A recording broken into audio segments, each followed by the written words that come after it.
한강문화재연구원 분석실에서 확인한 조선시대 유물 한 점. 그것은 우리의 상식을 뒤흔드는 놀라운 사실을 간직한 유물이었다. 은으로 만든 이 작은 귀고리가 조선시대 남자가 걸고 다니던 것으로 밝혀진 것이다. 지금 무게가 어느 정도로 나옵니까? 6.03g이요.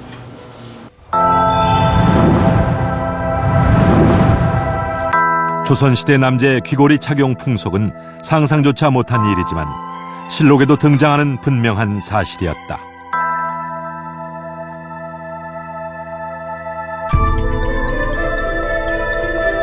신체 발부는 수지 부모라 하여 머리카락 한 올도 함부로 하지 않은 것으로 알려진 유교의 나라 조선의 남자들이 귓불을 뚫어 귀고리를 달고 다닌 것이다.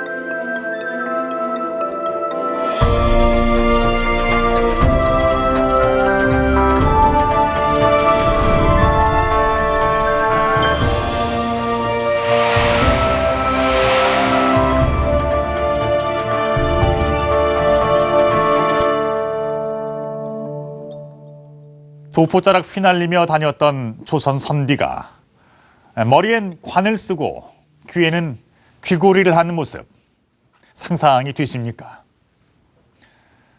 머리카락 한 올도 훼손하면 안 되는 줄 알았던 유교의 나라 조선에서 남자가 무슨 귀고리냐고 반문하실 수도 있겠습니다만 실제로 선조실록 1572년 9월 28일자 기록엔 이런 내용이 나옵니다.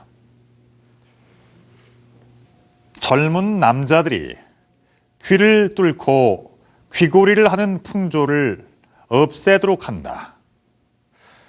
명을 따르지 않는 자는 헌부에서 엄히 벌을 내리도록 할 것이다. 이렇게 임금이 직접 나서서 금지령을 내렸다는 것은 이때까지 남자들의 귀고리 착용이 일반화되어 있었다는 것을 의미합니다. 자, 과연 남자들의 귀고리 착용은 언제부터 시작이 된 걸까요? 역사에서 사라져버린 남자들의 귀고리 문화 속에는 놀라운 비밀이 숨겨져 있는데요. 자, 먼저 피어싱을 한 조선시대 남자부터 만나보겠습니다. 서울 은평 뉴타운 공사 현장. 붉은 흙이 드러난 산자락을 따라 곳곳에 네모난 구멍이 나 있습니다. 조선시대 남자 귀고리의 실체가 드러난 것은 은평 뉴타운 개발 지역이었다. 본격적인 개발에 앞서 진행된 발굴 조사에서 확인된 심상치 않은 유물과 유적, 뜻밖에도 조선시대 무덤 유적이었다. 그중 예사롭지 않은 희귀 유물이 쏟아져 나온 곳이 바로 이곳 산비탈 지역이다. 다른 지점보다는 이쪽에서 나오는 유물들은 좀 고급스러운 유물들이 많이 나오고요. 은제 귀걸이가 나왔던 거는 12호 무덤에서 나왔습니다. 예. 은으로 만든 귀고리는 여기서 발굴됐다.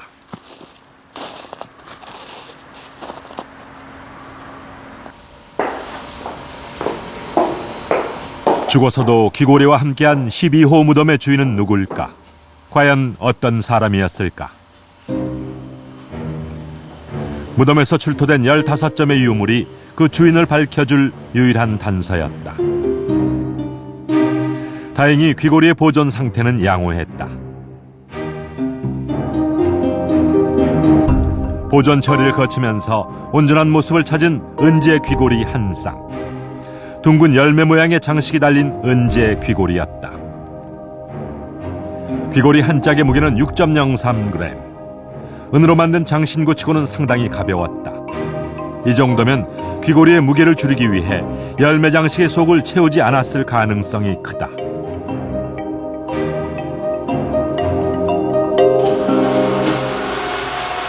귀고리에 담긴 보다 세밀한 정보를 파악하기 위해 정밀 분석에 들어갔다. X선 촬영을 하면 표면상으로 보이지 않는 세세한 정보까지 확인이 가능하다.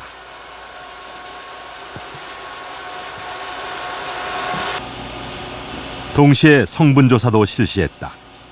은의 순도는 99.9%.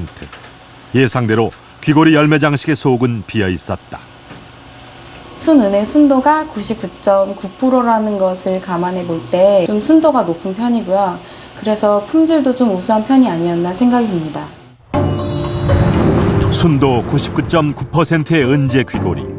이 귀고리의 주인은 여자일까 남자일까? 성별을 추정할 수 있는 첫 번째 단서는 백자술병. 술을 좋아한 남자일 가능성이 컸다. 그 점을 보다 명백하게 해준 결정적인 단서는 물고기 모양의 희귀 장신구다. 은으로 만든 예사롭지 않은 어패였다. 마치 살아서 꿈틀거리는 것처럼 꼬리에서 비늘에 이르기까지 공을 들여 빚어낸 흔적이 역력하고 아가미엔 고리를 달았던 자취가 남아있었다.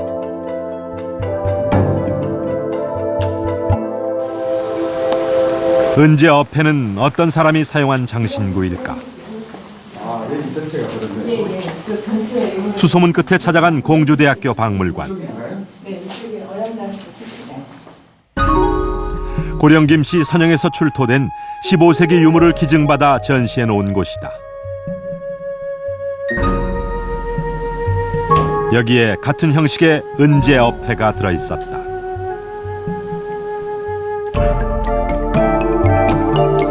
이 은재 어패의 주인은 사후에 이조 참판으로 추서된 김자성. 한때 지역의 관리로 파견된 적이 있었는데 그때 임금이 하사한 증표였다. 그것이 이제 물고기 모양으로 되어 있어서 어패라고 하는데요. 물고기라고 하는 것은 24시간 눈을 뜨고 있습니다. 그래서 임금이 그 지방관한테 밤낮 없이 백성을 보살피고 정진하라라고 하는 의미에서 주는 부신이거든요. 따라서 그것이 어패가 나왔다고 하는 그 무덤을 남자의 무덤이다라고 추정할 수 있을 것입니다.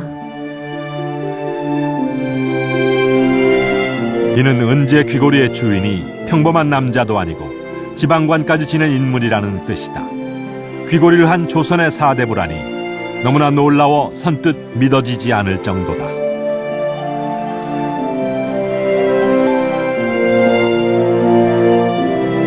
하지만 그것은 엄연한 사실이었다.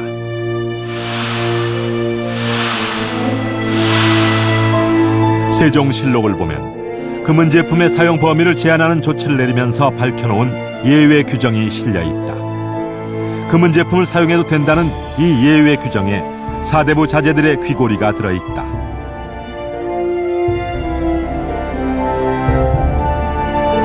지체 높은 사대부가의 자제라면 누구나 금 귀고리나 은 귀고리를 하고 다니는 필수 장신구였던 것이다. 그래서 국가적으로 금은 사용을 억제하면서도 예외 품목으로 지정한 것이었다.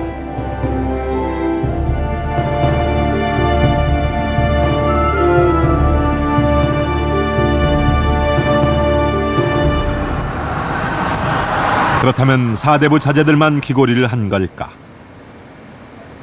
일본 교토에 자리한 도요쿠니 신사. 도요토미 히데요시를 신으로 모시는 곳이다. 바로 이 도요쿠니 신사 정문 옆에 임진왜란 당시 일본군의 잔혹상을 증언하는 무덤이 있다.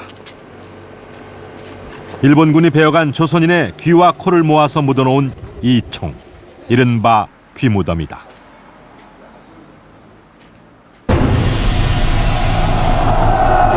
참혹한 전쟁의 와중에 전공을 부풀리는 일이 다반사로 일어났다.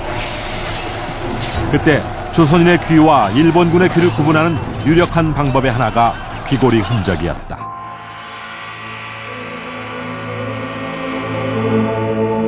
귀고리를 달기 위해 귓불을 뚫은 구멍이 조선인의 증거였다.